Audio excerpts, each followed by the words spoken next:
আরেকটা প্রশ্ন, খুবই আমাদের সমাজের অবক্ষয়ের একটা দৃশ্যমান একটা চিত্র, সেটা কি পালিয়ে বিবাহ করা যাবে কিনা। 4 নম্বর প্রশ্ন।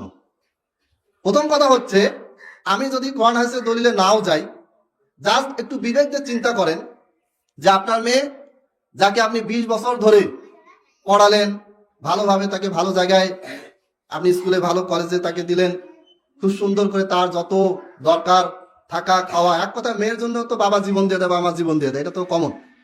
এই মেয়েটা যদি আপনাকে না বলে কোথাও পালিয়ে বিয়ে করে, তাহলে কি আপনি এটা সাপোর্ট করবেন? আমি হলে তো করবো না। জায়েজ না জায়েজ প্রশ্ন পড়ে। একটা স্বাভাবিক কমন সেন্স বিবেক কি বলে, যেই ছেলেটাকে আপনি 25 বছর একটানা তাকে পড়ালেন, একেবারে প্রাইভেট বিশ্ববিদ্যালয়ে পড়ালেন, প্রতি মাসে 1 লাখ 1.5 লাখ টাকা খরচ করলেন, 25 বছরে যার পিছনে আপনি 50 লাখ 60 লাখ বা আরো বেশি টাকা খরচ করলেন, যেই সন্তান সবসময় আপনার কথা শুনে খুবই ভালো ছেলে, এই ভালো ছেলেটাও যদি পালিয়ে বিয়ে করে, তাহলে কি এটা আপনি সাপোর্ট করবেন? করবেন না। যাই হোক, এখন এটা জায়েজ কিনা, না, কোনো মেয়ে তার অভিভাবক ছাড়া পালিয়ে বিয়ে করতে পারবে না। পালানো তো দূরে থাক, সে যদি বাড়িতেও বিয়ে করে আর তার বাবা যদি সম্মতি না দেয়, তাহলে সেই বিয়েটা জায়েজ হবে না।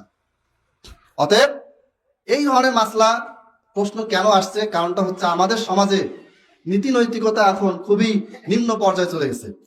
তারপরে আলহামদুলিল্লাহ অনেকে বুঝে, অনেকে 5 বছর আগে পালাই বিয়ে করছে, করার পরে এখন আস্তে আস্তে কোরআন হাদিস পড়তে পড়তে বুঝ আসছে, এখন তারা প্রশ্ন করে যে ভাই পালিয়ে বিবাহ করছে, হবে কিনা, তালাক হবে কিনা।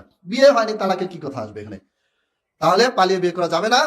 পালানো তো দূরে থাক, আইয়ুমা ইমরাতিন নাকাহাত বিগাইরি ইজনি ওয়ালিহা ফানিকাহুহা বাতিলুন বাতিলুন বাতিলুন। আরো অনেক হাদিস আছে, কোন মহিলা যদি তার অভিভাবকের প্রথম লিস্টে যার নাম আসবে তিনি হচ্ছেন বাবা, বাবা যদি না থাকে